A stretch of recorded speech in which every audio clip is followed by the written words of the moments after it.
មកដល់ហើយរឿងមាសសុទ្ធមាសសុទ្ធមិនខ្លាចភ្លើងប៉ូលីសយើងមិនខ្លាចជនអន្តពាលហ៊ានប្រយុទ្ធតតាំងមិនឲ្យខ្មាំងតដៃបានឡើយរឿងមាសសុទ្ធប្រកបដោយឈុតឆាកបាញ់ប្រហារស្នេហាផ្អែមត្រជាក់កំសត់ព្រាត់ប្រាសទនកម្មលោកអីគ្មានប្រណីសងបំផ្លាញស្នេហ៍ស្មងអោរងគ្រងសាមានពងរត់អងញីបងខាំងឲ្យឆ្ងាយភូមិឋានព្រៀនចិត្តដេរឆាន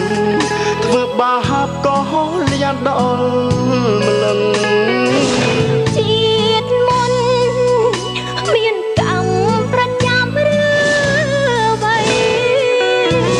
តែជាតិនេះស្រីជួបទុករឿងមាសសុទ្ធបានតែផ្ដិតយករូបភាពល្អ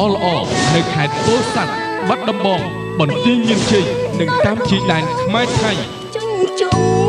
លំអងបបផារឿងសែនក្បាំងអស់មាសសុទ្ធ